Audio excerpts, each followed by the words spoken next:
بسم اللہ الرحمن الرحیم۔ السلام علیکم۔ کہتے ہیں کہ حضرت علی رضی اللہ تعالیٰ عنہ سے ایک عورت نے اپنے گھر کی پریشانیاں بیان کیں اور فرمایا کہ مجھے سمجھ نہیں آتی کہ ہمارے گھر میں کیوں بے برکتی ہوتی ہے۔ اس پر حضرت علی رضی اللہ تعالیٰ عنہ نے دریافت فرمایا کہ کیا تم رات کو برتن دھو کر سوتی ہو یا جھوٹے برتن اسی طرح سے چھوڑ کر سو جاتی ہو؟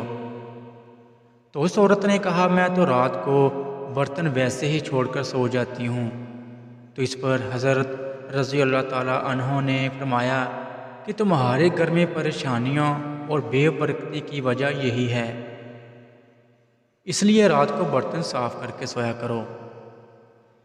اس بات سے معلوم ہوا کہ رات کو جھوٹے برتن نہیں چھوڑنے چاہیے، اور اس بارے میں سائنس کا بھی یہ کہنا ہے کہ اگر برتنوں کو زیادہ دیر کے لیے گندا چھوڑ دیا جائے تو ان میں نقصان دہ قسم کے بیکٹیریا پیدا ہو سکتے ہیں جو کہ مختلف بیماریوں کا سبب بن سکتے ہیں۔ اور ظاہر سی بات ہے کہ جب برتنوں میں کھانے پینے کی اشیاء ہوں گی تو مختلف زہریلے کیڑے مکوڑوں کا بھی ان میں چلنے پھرنے کا خدشہ ہوتا ہے، اس لیے بہتر ہے کہ رات کے برتن رات کو ہی دھو لیے جائیں۔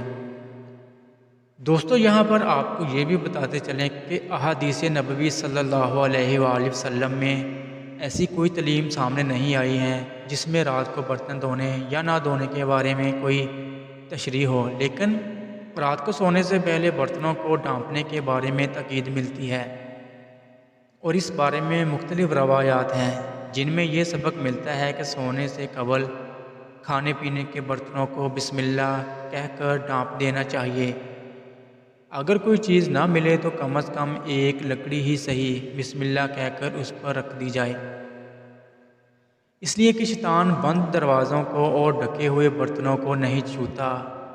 ایک اور حدیث میں آپ صلی اللہ علیہ وآلہ وسلم نے اس کا سبب یہ بیان فرمایا ہے کہ سال میں ایک رات ایسی آتی ہے جس میں وبا اور بلا نازل ہوتی ہے، اور جس چیز کا منہ بند نہ ہو اور جو برتن ڈھکا ہوا نہ ہو اس میں یہ وبا اترتی ہے۔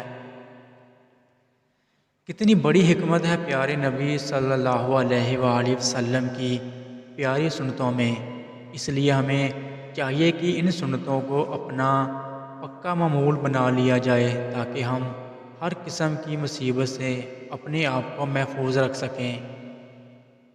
اللہ سے دعا ہے کہ اللہ ہمیں آقا صلی اللہ علیہ وآلہ وسلم کی تعلیمات پر عمل کی توفیق عطا فرمائے۔ آمین۔ اللہ حافظ۔